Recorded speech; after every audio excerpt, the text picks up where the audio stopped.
కౌశిక్ రెడ్డి బండి సంజయ్ను ఉద్దేశించి ఏం మాట్లాడారో ఒకసారి ఆ వీడియో చూద్దాం. ఎక్కువ మాట్లాడగలుగుతాం, నోటికి వచ్చినట్టు నీకంటే ఎక్కువ మాకు కూడా మాటలు వస్తాయి.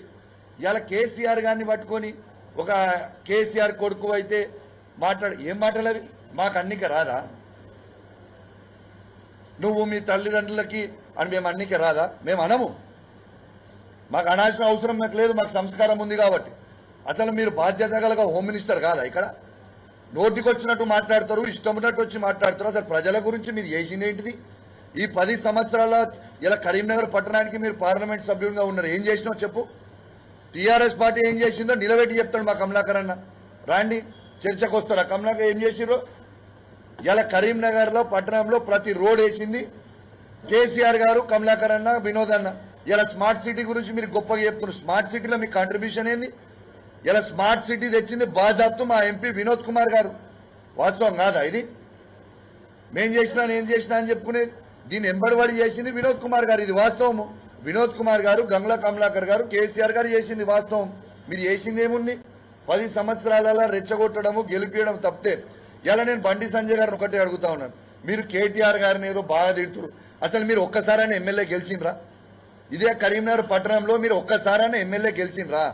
నువ్వు కేటీఆర్ని తిట్టే స్థాయి మీద పెరిగిపోయింది. ఇలా కరీంనగర్, ఇదే కరీంనగర్ పట్టణంలో గంగ్లా కమలాకర్ గారు మీరు చిత్తుగా 3 సార్లు ఓడగొట్టిండు కదా. ఏదో మేము విర్రవీగుతున్నాం, మేమేదో హీరో అని, నేను ఏదో అని. ఏంటిది? ఇలా 2 సార్లు మీరు పార్లమెంట్ గెలిచింది. ఎట్లా గెలిచిండ్రు మీరు? నరేంద్ర మోడీ గారు వేవ్లో గెలిచిరు, అది మోడీ గారికి ఓటేసిరు జనం. ఇలా మీరు చేసింది ఏముంది? ఇలా మీరు ఒక్కసారైనా ఎమ్మెల్యేగా కరీంనగర్ పట్టణంలో గెలిచిండ్రా? అసలు ఎమ్మెల్యేగా ఒక్కసారైనా మీరు గెలిచిండ్రా? ఇలా మీరు కేటీఆర్ గారిని, కేసీఆర్ గారిని నోటికి వచ్చినట్టు మాట్లాడుతూ ఉన్నారు. ఇలా మేము కూడా అనొచ్చు కదా. ఇలా నేను సవాల్ విసురుతున్నావు, భయ్ నువ్వు అన్నావు కదా డ్రగ్స్ అని కేటీఆర్ గారిని. రా, కేటీఆర్ గారు టెస్ట్కి రావడానికి సిద్ధంగా ఉన్నారు, టైం డేట్ ఫిక్స్ చేయి. ఇలా నువ్వు, బండి సంజయ్ గారు, రేవంత్ రెడ్డి గారు, కేటీఆర్ గారు ముగ్గురు పోయి ఇలా డ్రగ్స్ టెస్ట్ ఇద్దాం దాండి. ఎవరు డ్రగ్స్ తీసుకుర్రో మేము మనకు తెలిసిపోతుంది కదా ప్రజలకి. ఇలా మేము కూడా అనొచ్చు కదా బండి సంజయ్ గారు, ఇలా తంబాకు తినుకుంటూ దాంట్లో డ్రగ్స్ మిక్స్ చేసుకొని తంబాకు తింటేనే మీకు ఎంటికలని ఊసిపోయినాయి, సైడ్ ఎఫెక్ట్కి గుండు అందుకే అయినరని నేను కూడా అనుకుంటున్నాను. మరి మీకు కూడా డ్రగ్స్ టెస్ట్ ఇవ్వాలి, ఖచ్చితంగా ఇవ్వాలి బండి సంజయ్ గారు మీకు కూడా. ఇలా మాట్లాడుకునేది నోటికి వచ్చినట్టు మీరు మాట్లాడితే నోటికి వచ్చినట్టు మేము మాట్లాడలేమా? మాకు రాదా? మాకు చేత కాదా? ఇలా డ్రగ్స్ టెస్ట్కి రాని మరి సిద్ధంగా ఉన్నారు మేము కూడా. అసలు ఇలా టాపిక్ ఏంది కరీంనగర్ పట్టణంలో? ఇలా మీరు ఇలా సిగ్గుపడాలి బండి సంజయ్ గారు అని నేను అంటూ ఉన్నాను. ఇలా ఏం మాట్లాడుతుంది బండి సంజయ్ గారు? మొన్న ప్రెస్ మీట్ పెట్టి మాట్లాడినప్పుడు ఏం మాట్లాడిన? అసలు హోమ్ మినిస్టర్గా నాకేం సంబంధము? ఇవాళ ఇక్కడ ఉన్న కౌశిక్ రెడ్డి గారు ఏదేదో మాట్లాడిపోతుండు, బీఆర్ఎస్ పార్టీ బురద చల్లిపోతుంది. అంటే తెలంగాణ రాష్ట్రము అనేది భారతదేశంలో లేదా? తెలంగాణ రాష్ట్రం ఏమైనా శ్రీలంకలో ఉందా, బంగ్లాదేశ్లో ఉందా, పాకిస్తాన్ ఉందా? ఏడున్న తెలంగాణ రాష్ట్రం భారతదేశంలో లేదా? ఈ భారతదేశానికి బండి సంజయ్ గారు హోమ్ మినిస్టర్ కాదా? సహాయశాఖ హోమ్ మినిస్టర్ కాదా? ఈ తెలంగాణలో ఈ బాధ్యత ఇలా కరీంనగర్ పట్టణంలో మీ ఆఫీస్ నుంచి కూతవేట దూరం నుంచి ఇలా ఇన్సిడెంట్ అయితే ఈ బండి సంజయ్ గారి బాధ్యత కాదా? నాకేం సంబంధం అంటావు? నీకు సంబంధం లేదా? అసలు బాధ్యత కలగ ఒక failure, you are a failure home minister of Karimnagar parliament అంటున్నా నేను. ఇలా ఇన్సిడెంట్ అయ్యి కరీంనగర్ పట్టణంలో ఇన్సిడెంట్ అయ్యి 4 రోజులు అవుతుంది. ఇలా 4 రోజులు అవుతుంటే ఒక్కరోజన్న బండి సంజయ్ గారు మీరు మీ సొంత పార్లమెంటు, మీరు హోమ్ మినిస్టరు, మరి మీరు ఒక్కరోజైనా రివ్యూ మీటింగ్ పెట్టిర్రా? ఈ ఇన్సిడెంట్ అయినాక ఒక్కసారైనా 7 వరకు వచ్చింది అనేది సిపి గారిని, ఈ జిల్లాలున్న పోలీస్ యంత్రాంగంని పిలిచి, ఉమ్మడి కరీంనగర్ జిల్లాలో ఉన్న పోలీస్ యంత్రాంగం మొత్తం పిలిచి మీరు రివ్యూ మీటింగ్ పెట్టినరా అని నేను అడుగుతా ఉన్నాను. Is it not your duty? నాకేం సంబంధం రాష్ట్ర ప్రభుత్వం? అంటే భారతదేశంలో తెలంగాణ కూడా ఒక భాగం బండి సంజయ్ గారు. అది పార్లమెంటు అనేది మీ దాంట్లో వచ్చింది, మీ పార్లమెంట్లో ఉన్నది ఇక్కడ. Is it not your duty? మీరు బండి సంజయ్ గారు, మీరు రేవంత్ రెడ్డి గారిని ఎందుకు ప్రశ్నిస్తలేరు? ఒక్కసారి కూడా మీరు రేవంత్ రెడ్డి గారిని ఎందుకు తిట్టలే? ఇప్పటిదాకా మీరు రేవంత్ రెడ్డి గారిని ఒక్కసారి కూడా తిట్టకపోవడానికి కారణం ఏంటిది? ఇలా నిజంగా కూడా చాలా చాలా బాధాకరం. ఇలా బండి సంజయ్ గారు హోమ్ మినిస్టర్గా ఉండి ఈడ ప్రభుత్వాన్ని ప్రశ్నించాల్సింది పోయి పర్సనల్గా మాట్లాడడం అనేది ఇది మంచి పద్ధతి కాదు. మీరు మాట్లాడగలిగితే మీకంటే డబుల్ త్రిబుల్ మేము మాట్లాడతాం, మా బీఆర్ఎస్ పార్టీ కార్యకర్తలు కూడా మాట్లాడతాం. మేము కూడా ఓపికగా ఉన్నాం ఇన్ని రోజులు. కానీ మీరు మాట్లాడిన మాటలు చూస్తూ ఉంటే చాలా బాధ అనిపించింది.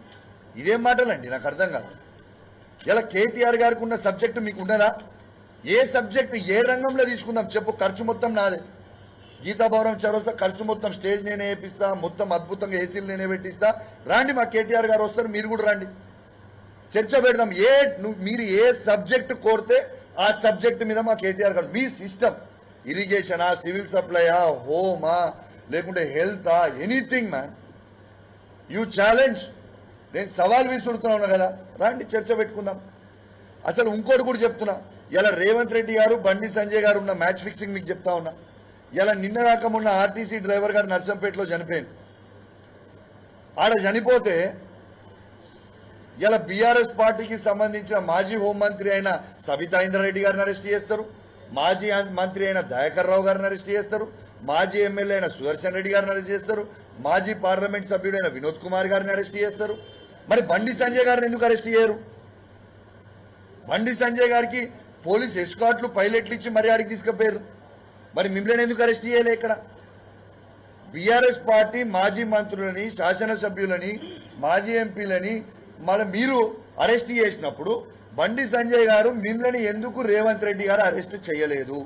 ఎందుకంటే క్లియర్గా తెలుసు, ఆడికి టీఆర్ఎస్ వాళ్ళు, బీఆర్ఎస్ పార్టీ వాళ్ళు ఆడికి పోతే ఆడ గొడవ అవుతుంది, ఆడ ప్రజలు స్వాగతం పలుకుతారు. బండి సంజయ్ గారు కాబట్టి, రేవంత్ రెడ్డి బండి సంజయ్ ఒకటే కాబట్టి ఆడ గొడవ కాదని తెలుసు కాబట్టి బండి సంజయ్ గారిని పైలట్ ఇచ్చి పంపించినా. మరి ఇది మ్యాచ్ ఫిక్సింగ్ కాదా? ఇది ఎగ్జాంపుల్ కాదా? దీనికి మీరు జవాబు చెప్పరా? అరే ఏం మాటలండి, అసలు ఏం అభివృద్ధి చేసినావు? చలో నువ్వు అంటావా ఏం అభివృద్ధి చేసినావని? దాన్ని మేము కేటీఆర్ గారు వస్తారు కరీంనగర్ జిల్లాలో నీకు సంబంధించిన ఏర్ సెగ్మెంట్లలో బీఆర్ఎస్ పార్టీ కేసీఆర్ గారు ఏం అభివృద్ధి చేసినాడో మేము పెడతాము. నువ్వేం అభివృద్ధి చేసినావు నువ్వు పెట్టు కరీంనగర్ ప్రజల ముంగట. అది వేములవాడలో ఏం చేసినావో చెప్పు, మేమేం చేసినామో చెప్తాం. సిరిసిల్ల నువ్వేం చేసినావో చెప్పు, మేమేం చేసినామో చెప్తాం. కరీంనగర్ నువ్వేం చేసినావో చెప్పు, మేమేం చేసినావో చెప్తాం. చొప్పదండిలో నువ్వేం చేసినావో చెప్పు, మేమేం చేసినావో చెప్తాం. మానకొండలో నువ్వేం చేసినావో చెప్పు, మేమేం చేసినావో చెప్తాం. హుజరాబాద్లో నువ్వేం చేసినావో చెప్పు, మేమేం చేసినావో చెప్తాం. ఇలా మా హుస్నాబాద్లో నువ్వేం చేసినావో చెప్పు, మేమేమో చేసినావో చెప్తాం. సవాల్ దీని మీద మాట్లాడు, అభివృద్ధి మీద మీరు చేసింది ఏంటిది?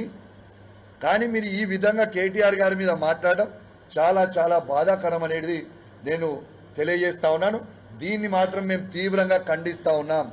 మీరు ఇదే విధంగా మీరు మాట్లాడితే మాత్రం ఇది ఇంకా రేపు మీరు ఈ విధంగా మాట్లాడితే మా బీఆర్ఎస్ పార్టీ కార్యకర్తలు కూడా ఇష్టం వచ్చినట్టు మాట్లాడతాము. మీరు గౌరవం ఇచ్చి మాట్లాడితే, రెస్పెక్ట్ ఇచ్చి మాట్లాడితే మేము రెస్పెక్ట్ ఇచ్చి మాట్లాడతాం.